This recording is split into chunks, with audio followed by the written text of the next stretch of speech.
Blame India, shame India, vilify India, and run propaganda against it. Then fool the world with your fake, shiny image, telling how great and amazing you are. Whether it is the Russian oil, the emerging global food crisis, or something else, for many in the West, blaming others for their own mistakes is easy. But India is not a pushover or a colony anymore, and people like me will stand for India to expose the lies and hypocrisy of the West, if and when required. So here, in this case, CNN anchor Becky Anderson questioned India's Minister of Petroleum as to whether there was any moral conflict around India importing Russian oil.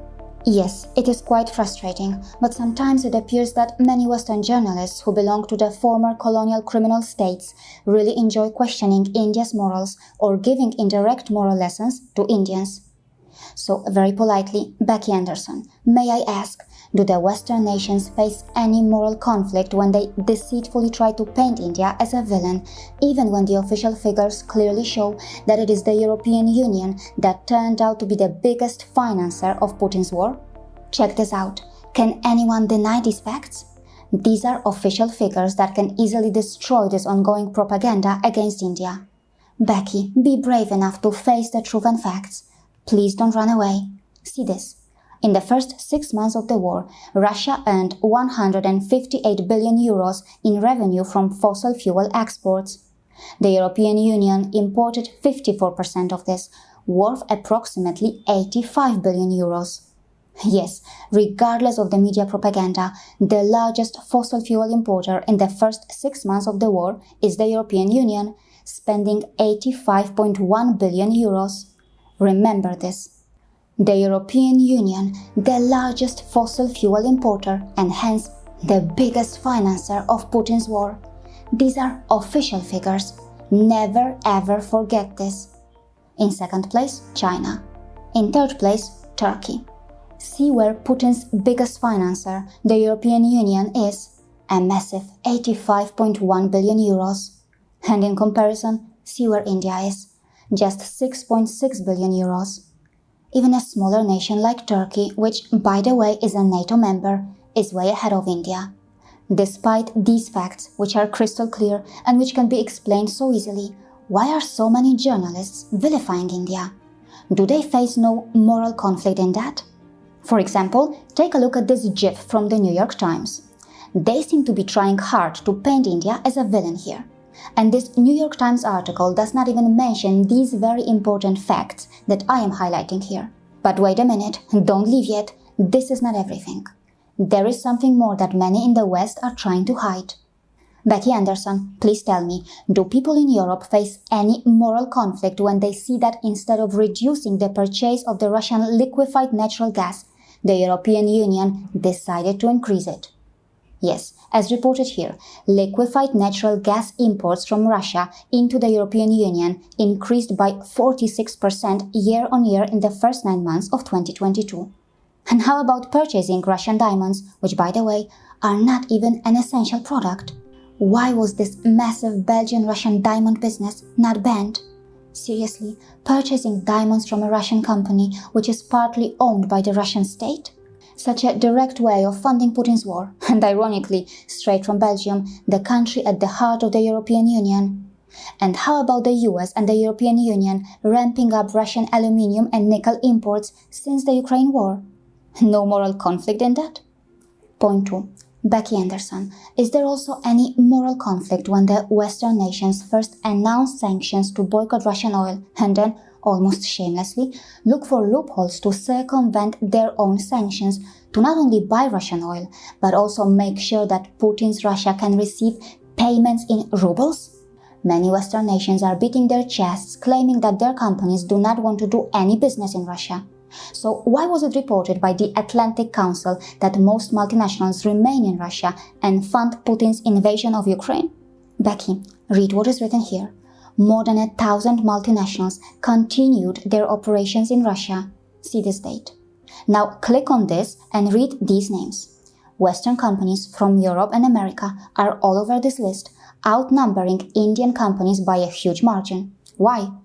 Becky, if you want to learn what hypocrisy truly means, please feel free to visit this website. It is just another shining example of the West's hypocrisy. Now pause the video for a moment and take a deep breath, because hypocrisy in the West has no limits. This study mentions that after Russia annexed Crimea, despite the sanctions, various European and American companies continued operating in Crimea. Why? Did they face no moral conflict in that? And let's not forget those Europeans who bluntly rejected supporting any sanctions on Russia, and those who even ended up giving waivers to the Russians. Point 3. On the one hand, Western nations were blaming India for buying Russian oil even when the European Union was buying much more Russian oil, while on the other hand, it was reported that the US and Australia have continued to receive shipments of oil products from refineries in India that buy Russian oil.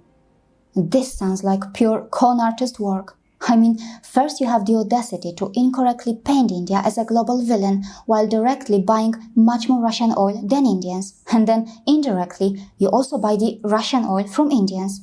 Well, what can I say here? This type of cheap trickery and deceit suits the former colonial criminal states perfectly. Point 4. Missiles, aircraft, rockets, torpedoes, bombs. Russia continued to buy European Union weapons until at least 2020. Despite the ongoing embargo, 10 member states exported 346 million euros worth of military equipment. And did they face any moral conflict in this? France, Italy, Austria, Bulgaria, Czech Republic, Slovakia, Finland, Spain, Croatia, and Germany all are guilty. Point 5. On the one hand, the democratic West claims to support democracies, but then, on the other hand, the German Chancellor goes to another autocratic nation, China, to seek money and trade despite the request from 70 civil society organizations that urge the German Chancellor to reconsider his trip to Beijing. Now, please see this, alright? And then this. A big U-turn or what? How do you explain this? Maybe for those who preferred to support a military dictatorship in Pakistan against a democratic India, there is no moral conflict in any of this. No doubt, Russia deserves to be sanctioned. But if we start using the West's own formula to apply sanctions, many African and Asian nations, and even India, would feel the need to sanction the US and European nations. But they can't do that. It's because the formerly colonized nations do not have the economic monopoly that the US-led West and the former colonial criminal states enjoy in so many ways. Of course, Ukrainians deserve better, and if we truly love them, why haven't we done enough to help them win this war already? On so many occasions, Ukrainians asked for more, but we didn't deliver. Sometimes it just seems that deceit and hypocrisy are an integral part of the European and American legacy. And as far as our Becky Anderson is concerned, I want to thank her for giving me the motivation to research and produce this episode. And now, if anyone in the West or elsewhere questions India or Indians regarding morals or moral conflict in relation to purchasing Russian oil, please share my 5-point study to educate them. And by the way, I'd also like to recommend another research-based episode in which I talk about the illegal annexation by other countries that the US supports, and the reason behind India's voting patterns in the UNGA in matters related to Ukraine. In particular, please make sure that you watch point 2 of the recommended episode. Also, if you want us to produce more research-based content like this, please support our efforts financially.